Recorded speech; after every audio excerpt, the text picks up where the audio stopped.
بسم اللہ والصلاۃ والسلام علی رسول اللہ۔ آج ہم اب سورہ حجرات کو پارہ نمبر 26 جو پارٹ 2 ہے اس میں ہم انشاءاللہ ذکر کریں گے۔ سورہ حجرات جو ہے یہ نبی کریم صلی اللہ علیہ وآلہ وسلم کے رہائشی حجروں کے پیچھے سے آپ کو آواز دینے سے منع کیا گیا، اسی وجہ سے اس کا نام حجرات کر دیا گیا۔ سورہ حجرات اس صورت میں بتایا گیا کہ نبی کریم صلی اللہ علیہ وآلہ وسلم کا ادب اور احترام تمام فرائض سے بڑھ کر ہے، بلکہ جزو ایمان ہے۔ نبی کریم صلی اللہ علیہ وآلہ وسلم کے ساتھ وہ معاملہ نہیں کیا جائے گا جو عام لوگوں کے ساتھ کیا جاتا ہے، حتیٰ کہ آپ کے سامنے بلند آواز سے بات نہیں کی جائے گی، نہ آپ کو حجروں سے باہر ندا کی جائے گی، بغیر تحقیق کے کوئی خبر قبول نہ کی جائے، نہ کسی مسلمان کے متعلق بدگمانی کی جائے، نہ کسی مسلمان کی غیبت کی جائے، نہ کسی مسلمان کا نام بگاڑا جائے، نہ کسی کا مذاق اڑایا جائے۔ اس طرح کے اور معاشرتی آداب اس میں بتائے گئے۔ اس سورہ مبارکہ میں بتایا گیا کہ مسلمانوں کے دو گروہ اگر لڑ رہے ہوں تو ان میں صلح کرائی جائے، اور اگر وہ صلح نہ کرے تو ان میں جو گروہ باطل ہو اسے جنگ کی جائے یہاں تک کہ وہ راہ راست پر آ جائے۔ پھر آگے مجلس نبی صلی اللہ علیہ وآلہ وسلم کے آداب ہمیں بتائے جا رہے ہیں۔ پہلی دو آیات میں نبی کریم صلی اللہ علیہ وسلم کی بارگاہ کے آداب بتائے جا رہے ہیں۔ فرمایا گیا یا ایھا الذین آمنوا لا تقدموا بین یدی اللہ ورسولہ واتقوا اللہ ان اللہ سمیع علیم۔ اے ایمان والو، کسی بھی معاملے میں اللہ اور اس کے رسول سے آگے نہ بڑھا کرو، اور اللہ سے ڈرتے رہو کہ کہیں رسول صلی اللہ علیہ وآلہ وسلم کی بے ادبی نہ ہو جائے، بے شک اللہ سب کچھ سننے والا، خوب جاننے والا ہے۔ آیت نمبر 2 پہ فرمایا گیا یا ایھا الذین آمنوا لا ترفعوا اصواتکم فوق صوت النبی ولا تجهروا له بالقول كجهر بعضكم لبعض ان تحبط اعمالكم وانتم لا تشعرون۔ اے ایمان والو، تم اپنی آوازوں کو نبی مکرم صلی اللہ علیہ وآلہ وسلم کی آواز سے بلند مت کیا کرو، ان کے ساتھ اس طرح بلند آواز سے بات بھی نہ کیا کرو جیسے تم ایک دوسرے سے بلند آواز کے ساتھ کرتے ہو، ایسا نہ ہو کہ تمہارے سارے اعمال ہی ایمان سمیت غارت ہو جائیں اور تمہیں ایمان اور اعمال کے برابر ہو جانے کا شعور تک بھی نہ ہو۔ حضرت حسن بصری فرماتے ہیں کہ کچھ لوگوں نے رسول اللہ صلی اللہ علیہ وسلم کی نماز پڑھانے سے پہلے عید کی نماز سے پہلے قربانی کر لی، تو ان کو حکم دیا گیا کہ وہ دوبارہ قربانی کریں، اور نبی کریم صلی اللہ علیہ وسلم کے کسی فعل سے پہلے وہ کوئی بھی فعل سر انجام نہ دیں۔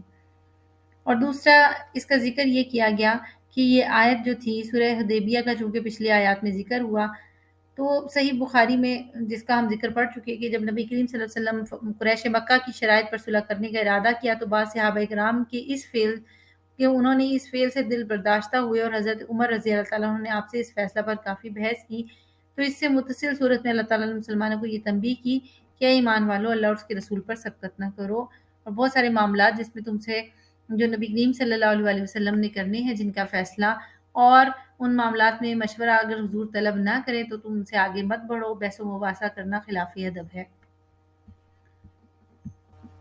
ان دونوں آیات میں دو دفعہ ذکر کیا گیا آواز کو بلند کرنے کے حوالے سے کہ ایک مرتبہ فرمایا اپنی آواز کو اپنے نبی کی آواز پر بلند نہ کرو، دوسری مرتبہ فرمایا ان کے سامنے بلند آواز سے مت بولو جیسا کہ تم ایک دوسرے کے سامنے بلند آواز سے بات کرتے ہو۔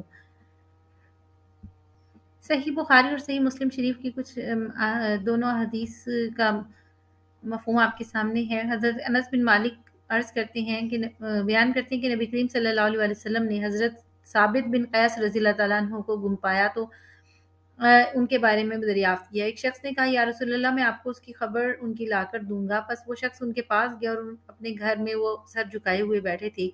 اس شخص نے پوچھا تمہیں کیا ہوا؟ حضرت ثابت بن قیس نے کہا بہت برا ہو گیا، وہ نبی کریم صلی اللہ علیہ وسلم کے سامنے بلند آواز سے میں بولتا تھا، میرے تو سارے اعمال ضائع ہو گئے، میں اہل دوزخ میں سے ہو گیا۔ پھر ان شخص نے جا کے نبی کریم صلی اللہ علیہ وسلم کو بتایا کہ حضرت ثابت بن قیس اس طرح کہہ رہے ہیں، اور وہ شخص دوبارہ حضرت ثابت بن قیس کے پاس عظیم بشارت لے کے گیا کہ نبی کریم صلی اللہ علیہ وسلم نے فرمایا ہے کہ تم اس کے پاس جاؤ اور ان سے کہو کہ تم اہل دوزخ سے نہیں ہو بلکہ تم اہل جنت میں سے ہو۔ آیت نمبر 4 سے لے کر 6 تک فرمایا گیا کہ وہ لوگ جو آپ کو حجروں کے باہر سے پکارتے ہیں ان میں سے اکثر آپ کے بلند مقام و مرتبہ اور اعداد بہت تعظیم کی سمجھ نہیں رکھتے، اگر وہ لوگ صبر کرتے یہاں تک کہ خود ہی آپ ان کے پاس باہر تشریف لے آتے تو یہ ان کے لیے بہتر ہوتا، اللہ بڑا بخشنے والا مہربان ہے۔ ان آیات میں ذکر یہ کیا جا رہا ہے کہ نبی کریم صلی اللہ علیہ وسلم جب اپنے گھر کے اندر موجود ہوں تو پھر انہیں باہر سے آواز دے کر مت پکارا کرو۔ حضرت زید بن ارقم رضی اللہ تعالیٰ عنہ بیان کرتے ہیں کہ نبی کریم صلی اللہ علیہ وسلم کے پاس کچھ لوگ آئے. انہوں نے کہا کہ اس شخص کے پاس چلو، اگر یہ واقعی نبی ہیں تو ان کی اتباع کر کے ہم لوگوں سے سب سے زیادہ خوش قسمت ہوں گے، اور اگر وہ فرشتے ہیں تو ہم ان کے پروں کے سائے کے نیچے زندہ رہیں گے. پھر وہ نبی کریم صلی اللہ علیہ وسلم کے پاس گئے، آپ کو ندا کی، یا محمد. اس وقت آپ اپنے حجرہ میں تھے. تب اللہ تعالیٰ نے یہ آیت مبارکہ نازل فرمائی. اس سے آگے آیت نمبر 11 میں آداب معاشرت سکھائے جا رہے ہیں. یا ایھا الذین آمنوا لا یسخر قوم من قوم عسیٰ ان یکونوا خیرا منھم. ہر وہ بات جس سے معاشرے میں لڑائی ہو، فتنہ ہو، یا اس سے کسی مسلمان کو تکلیف پہنچے، ان دو آیات میں اس سے منع کیا گیا ہے. اور فرمایا گیا ہے کوئی مرد کسی مرد کا مذاق نہ اڑائے، نہ ہی کوئی عورت کسی عورت کا مذاق اڑائے. ایک دوسرے کو طعنہ نہ دیں، ایک دوسرے کو برے القاب سے نہ پکاریں، بدگمانی نہ کریں، کسی کی عیب تلاش نہ کریں، کسی کی غیبت نہ کریں. سورہ حجرات میں فرمایا گیا انما المؤمنون اخوۃ، کہ بات یہی ہے کہ سب اہل ایمان آپس میں بھائی بھائی ہیں. آیت نمبر 13 میں ذکر کیا جا رہا ہے یا ایھا الناس انا خلقناکم من ذکر و انثی، اے لوگوں ہم نے تمہیں مرد اور عورت سے پیدا فرمایا، اور ہم نے تمہیں بڑی بڑی قوموں اور قبیلوں میں تقسیم کیا تاکہ تم ایک دوسرے کی پہچان سکو. بے شک اللہ کے نزدیک تم میں زیادہ باعزت وہ ہے جو تم میں سب سے زیادہ پرہیزگار ہو. بے شک اللہ خوب جاننے والا، خوب خبر رکھنے والا ہے. آگے سورہ قاف کا آغاز ہوتا ہے. قاف حروف مقطعات میں سے جس کا معنی اللہ ہی کو معلوم ہے. اس سورہ مبارکہ میں زیادہ تر عقیدہ آخرت کو دلائل کے ساتھ بیان کیا گیا.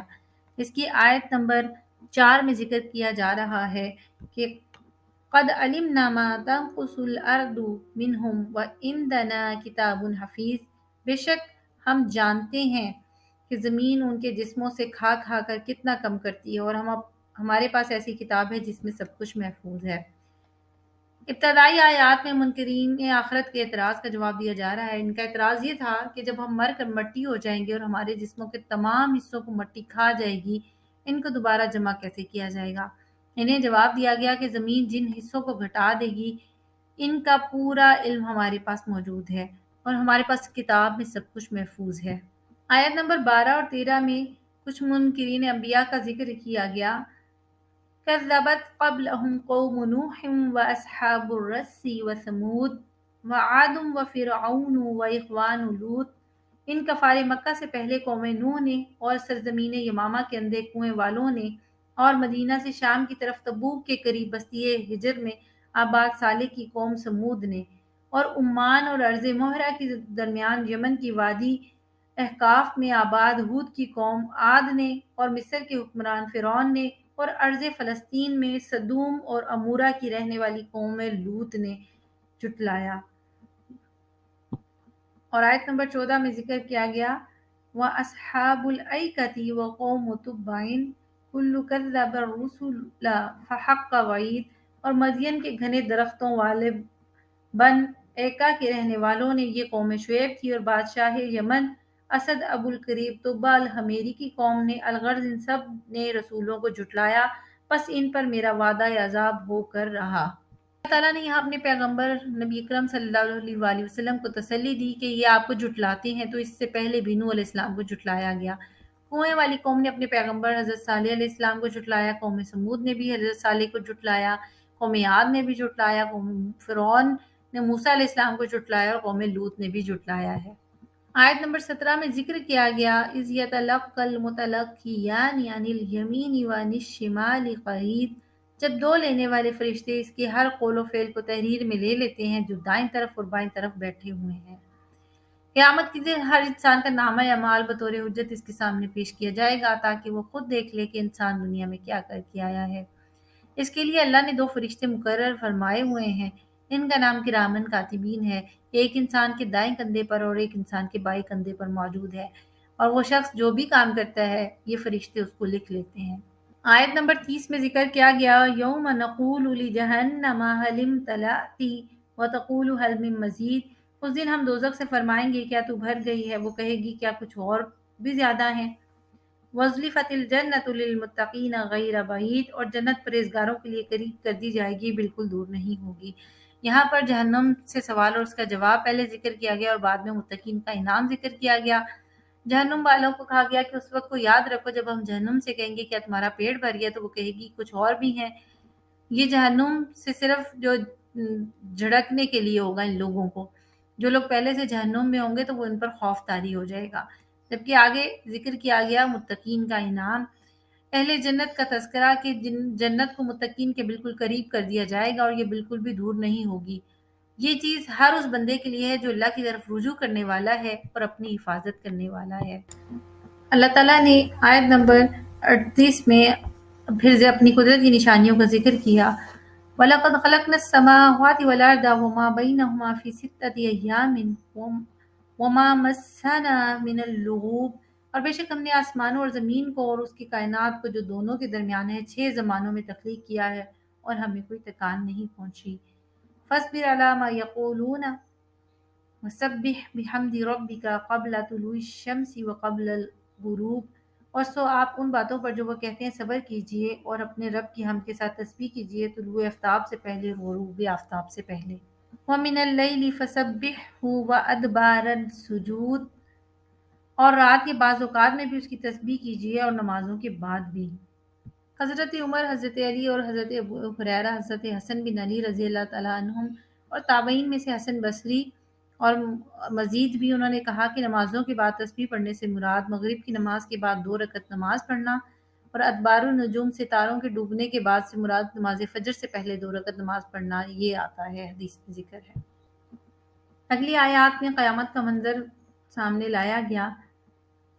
فرمایا گیا اس دن کا حال خوب سن لیجئے جس دن ایک پکارنے والا قریبی جگہ سے پکارے گا، جس دن لوگ سخت چنگھاڑ کی آواز کو بالیقین سنیں گے، یہی قبروں سے نکلنے کا دن ہوگا۔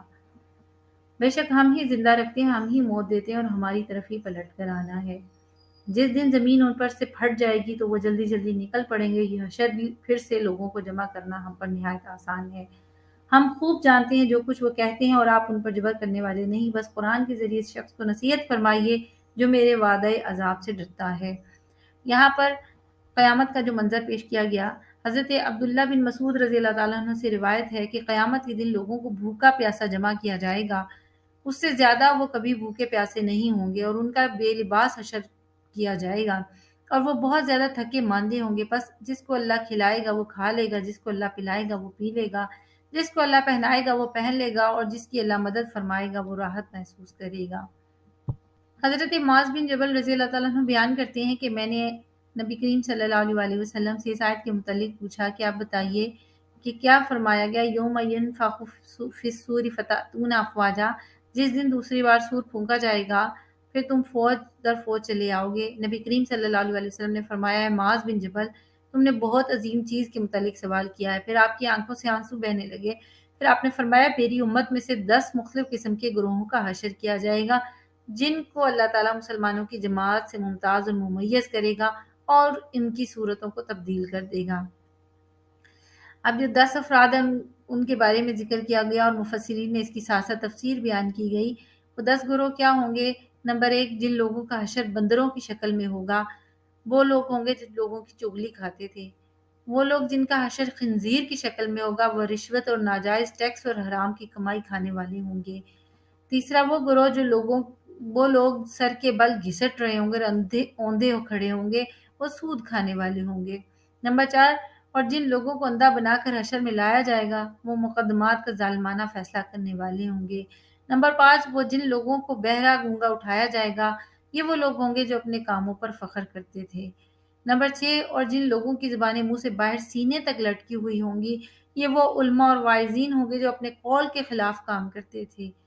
نمبر 7، وہ جن لوگوں کے ہاتھ اور پاؤں کٹے ہوں گے یہ وہ لوگ ہوں گے جو اپنے پڑوسیوں کو ایذا پہنچاتے تھے۔ نمبر 8، وہ لوگ جن کو آگ کے درختوں کے تنوں پر سولی دی جا رہی ہوگی یہ وہ لوگ ہوں گے جو حاکموں کے پاس عوام کی شکایات پہنچاتے تھے۔ نمبر 9، وہ لوگ مردار سے زیادہ بدبودار ہوں گے جو اپنی شہوتوں اور لذتوں میں ڈوبے رہتے تھے اور اپنے مالوں سے اللہ کے حق کی ادائیگی کو منع کرتے تھے۔ نمبر 10، اور جو لوگ تارکول کی چادریں اوڑے ہوئے ہوں گے یہ وہ ہوں گے جو فخر اور تکبر کیا کرتے تھے۔ اللہ رب العزت ہمیں ان سارے گروہوں میں سے بچا لے اور ہمیں نیک بندے بنا دے، ہمیں ان میں سے بنا دے جن کا خاتمہ گناہ پر نہ ہو اور گناہوں پر ان کو اٹھایا نہ جائے۔ اللہ پاک ہمیں اپنے نیک بندوں میں شامل کرے اور اپنے جنتیوں لوگوں کی رفاقت عطا فرمائے اور جنت میں ہمارا کوئی مقام مقرر فرما دے۔ حضرت ابن عمر رضی اللہ تعالیٰ عنہ بیان کرتے ہیں کہ رسول اللہ صلی اللہ علیہ وسلم نے فرمایا لا الہ الا اللہ پڑھنے والوں پر موت کے وقت وحشت نہیں ہوگی، نہ ان کی قبروں میں اور نہ حشر میں وحشت ہوگی، گویا کہ میں لا الہ الا اللہ پڑھنے والوں کے ساتھ ہوں، وہ اپنے سروں سے مٹی جھاڑ رہے ہوں اور کہہ رہے ہوں گے اللہ ہی کے لیے تمام تعریفیں ہیں جس نے ہم سے غم کو دور کر دیا۔ رب کائنات ہمیں بھی لا الہ الا اللہ پڑھنے والوں اور اس کا اپنے دل پر احساس پیدا کر کے صحیح مسلمانی جیسے بہترین اعمال صادر کرنے والوں میں شامل فرما لے۔ وآخر دعوانا ان الحمدللہ رب العالمین۔ سورہ زاریات یہ سورت پارہ نمبر 26 کے آخر سے شروع ہو رہی ہے اور باقی سورت پارہ نمبر 27 میں ہے۔ زاریات جو ہے یہ ذریت کی جمع ہے اور اس کا معنی ہے ہوا کا خاک اڑانا، گرد و غبار بکھیرنا۔ سورہ زاریات مکی ہے، اس کی آیات 60 ہیں اور اس کے 3 رکوعات ہیں۔ سورہ زاریات بھی مکی صورتوں کی طرح اس صورت میں بھی اصول اور قواعد اور عقائد پر زور دیا گیا ہے، توحید، رسالت، مرنے کے بعد اٹھنے پر دلائل قائم کیے گئے ہیں۔ کفار مکہ اور دیگر اقوام کا ذکر فرمایا کہ جنہوں نے قرآن مجید اور دیگر آسمانی کتابوں کی تکذیب کی، آخرت کا انکار کیا اور بالآخر وہ دوزخ کے عذاب کے مستحق ہوئے۔ اسی طرح مومنین اور متقین کا ذکر فرمایا جن کے لیے آخرت میں جنت اور دائمی نعمتوں کو تیار کیا گیا ہے۔ گزری ہوئی ان قوموں کا ذکر فرمایا جنہوں نے اپنے رسولوں کی تکذیب کی اور یہ حضرت ابراہیم، حضرت لوط، حضرت موسیٰ علیہ السلام کی قومیں تھیں۔ اس کے بعد اللہ تعالیٰ نے پھر اپنی تخلیق، اپنی قدرت، اپنی وحدت کے دلائل کو دہرایا کہ اللہ کا کوئی شریک نہیں، رسولوں کی تکذیب کرنے اور ان کی اطاعت سے انحراف کرنے سے منع فرمایا۔ سورت کے آخر میں بیان فرمایا کہ جنات اور انسانوں کو پیدا کرنے کا مقصد یہ ہے کہ ان کو اللہ تعالیٰ کی معرفت حاصل ہو اور وہ اخلاص کے ساتھ اللہ تعالیٰ کی عبادت کرائیں۔ یہ بھی بتایا گیا کہ اللہ تعالیٰ ہر مخلوق کے رزق کا کفیل ہے، وہ کفار اور مشرکین اور جو اپنی جانوں پر ظلم کرتے ہیں ان کو قیامت کے دن کے عذاب شدید سے ڈرایا گیا ہے، اور ان سے پہلے جن کافروں نے اللہ تعالیٰ کی آیات کی تکذیب کی تھی ان پر دنیا میں جو عذاب بھیجا گیا تھا، اس عذاب سے موجودہ کفار اور مکذوبین کو ڈرایا جا رہا ہے۔ سورہ مبارکہ کی پہلی آیت ہے وَالزَّارِيَاتِ ذَرْوًا، وَالزَّارِيَاتِ ذَرْوًا اڑا کر بکھیر دینے والی ہواؤں کی قسم، فَالْحَامِلَاتِ وِقْرًا اور پانی کا بار گراں اٹھانے والی بدلیوں کی قسم، فَالْجَارِيَاتِ يُسْرًا اور خرامہ خرامہ چلنے والی کشتیوں کی قسم، فَالْمُقَسِّمَاتِ أَمْرًا اور کام تقسیم کرنے والے فرشتوں کی قسم، إِنَّمَا تُوعَدُونَ لَصَادِقٌ بے شک آخرت کا جو وعدہ تم سے کیا جا رہا ہے یہ بالکل سچا ہے۔ اللہ رب العزت نے یہاں مخلوق کی قسمیں کھائیں تو اس سے یا تو قرآن کریم کی فصاحت و بلاغت کو بیان کرنا مقصود ہے یا پھر قسموں کے بعد والی چیز قیامت ضرور آئے گی، اس پر قسموں کو دلیل بنانا مقصود ہے۔ پھر آگے مومنین متقین کی صفات بیان کی جا رہی ہیں اور ان پر انعامات کا ذکر کیا جا رہا ہے۔ ان المتقین فی جنات وعیون بے شک متقین جنتوں اور چشموں میں ہوں گے، آخذین ما آتاہم ربہم انہم کانوا قبل ذلک محسنین اور وہ ان کو لینے والے ہوں گے جو ان کا رب ان کو عطا فرمائے گا، بے شک اس سے پہلے دنیا میں وہ نیک کام کرنے والے تھے۔ کانوا قلیلا من اللیل ما یہجعون اور وہ رات کو کم قیام کیا کرتے تھے، وبالاسحار ہم یستغفرون اور پچھلے پہر رات کے مغفرت طلب کرتے تھے، وفی اموالہم حق للسائل والمحروم اور ان کے مالوں میں سائلوں اور محروموں کا حق ثابت تھا۔ اور یہ یقین رکھنے والوں کے لیے زمین میں بہت سی نشانیاں ہیں اور خود تمہارے نفسوں میں بھی نشانیاں ہیں، افلا تبصرون تو کیا تم غور و فکر نہیں کرتے؟ وفی السماء رزقکم وما توعدون اور آسمان میں تمہارا رزق ہے جس کا تم سے وعدہ کیا گیا ہے، فورب السماء والارض انہ لحق مثل ما انکم تنطقون پس آسمان اور زمین کے رب کی قسم یہ قرآن ضرور برحق ہے جیسا کہ تمہارا کلام کرنا برحق ہے۔ مجاہد نے کہا یہ آیت انصار کے متعلق نازل ہوئی جو مغرب اور عشاء کی نمازیں مسجد نبوی میں پڑھتے تھے، اس کے بعد قباء میں اپنے گھروں کی طرف جاتے تھے۔ رات کو اٹھ کر نماز پڑھنے کا سب سے عمدہ طریقہ اس میں ذکر کیا گیا۔ حضرت عبداللہ بن عمر رضی اللہ تعالیٰ عنہ بیان کرتے ہیں کہ مجھ سے رسول اللہ صلی اللہ علیہ وسلم نے فرمایا اللہ سبحانہ کے نزدیک سب سے پسندیدہ روزے وہ ہیں جو حضرت داؤد علیہ السلام کے روزے ہیں، ایک دن وہ روزہ رکھتے تھے، ایک دن افطار کرتے تھے۔ اللہ کے نزدیک سب سے پسندیدہ نماز حضرت داؤد علیہ السلام کی نماز ہے، وہ نصف رات تک سوتے تھے، تہائی رات میں قیام کرتے تھے اور پھر رات کے آخری چھٹے حصے میں سو جاتے تھے۔ حضرت عائشہ صدیقہ رضی اللہ تعالیٰ عنہا بیان کرتی ہیں سے کسی نے پوچھا کہ نبی کریم صلی اللہ علیہ وسلم رات کو کس طرح نماز پڑھا کرتے تھے۔ حضرت عائشہ رضی اللہ تعالیٰ عنہ نے فرمایا، آپ رات کے اول حصے میں سوتے تھے، آخری حصے میں نماز میں قیام کرتے، آپ نماز پڑھتے رہتے، پھر آپ اپنے بستر کی طرف لوٹ جاتے، پھر جب مؤذن نماز فجر کی اذان کہتا تو آپ جلدی سے اٹھ جاتے، پھر آپ کو اگر غسل کی حاجت ہوتی تو غسل کرتے، ورنہ وضو کر کے حجرے سے باہر تشریف لے جاتے۔ سحر کے وقت مغفرت طلب کرنے والوں کے متعلق متقین کی ایک اور صفت یہ بیان کی جا رہی ہے، وہ رات کے پچھلے پہر اٹھ کر اللہ سے مغفرت طلب کرتے ہیں۔ رات کے پچھلے پہر سحر کے وقت دعا کا مقبول ہونا زیادہ توقع ہے، کیونکہ اللہ رب العزت اس وقت آسمان دنیا پر تشریف لے آتا ہے۔ صبح تک سونے والوں کی مذمت میں احادیث وارد ہوئیں۔ حضرت ابو ہریرہ بیان کرتے ہیں کہ نبی کریم صلی اللہ علیہ وسلم نے فرمایا، تم میں سے کسی ایک شخص کے رات کو سوتے وقت اس کے سر کے پیچھے گدی پر شیطان 3 گرہیں لگا دیتا ہے، ہر گرہ پر پھونک دیتا ہے کہ رات بہت لمبی ہے، تم سوتے رہو۔ پھر اگر وہ بیدار ہو کر اللہ کا ذکر کرے تو اس کی ایک گرہ کھل جاتی ہے، اور جب وہ وضو کرتا ہے تو اس کی دوسری گرہ کھل جاتی ہے، اور جب وہ نماز پڑھتا ہے تو اس کی تیسری گرہ بھی کھل جاتی ہے، پھر وہ صبح کو تر و تازہ اور خوش و خرم ہوتا ہے، ورنہ صبح کو خبیث النفس سستی اور نحوست کا مارا ہوتا ہے۔ صحیح بخاری حدیث نمبر 1142۔ صحیح بخاری، صحیح مسلم اور سنن نسائی، سنن ابن ماجہ میں یہ حدیث پاک کو روایت کیا گیا۔ حضرت عبداللہ بن مسعود رضی اللہ تعالیٰ عنہ بیان کرتے ہیں، نبی کریم صلی اللہ علیہ وسلم کے سامنے ایک ایسے شخص کا ذکر کیا گیا جو صبح تک سویا رہتا ہے اور نماز پڑھنے کے لیے نہیں اٹھتا۔ آپ نے فرمایا، شیطان اس کے کان میں پیشاب کر دیتا ہے۔ اللہ تعالیٰ ہمیں مومنین جیسے اعمال جن کو اللہ پاک نے قرآن پاک میں ذکر فرمایا اور ان کو پسند فرمایا، وہ اعمال صادر کرنے کی توفیق عطا فرمائے۔ ہمیں محتاج غریبوں کی مدد کر کے مومنین متقین کی صفت اپنانے کی توفیق عطا فرمائے۔ وآخر دعوانا ان الحمد للہ رب العالمین۔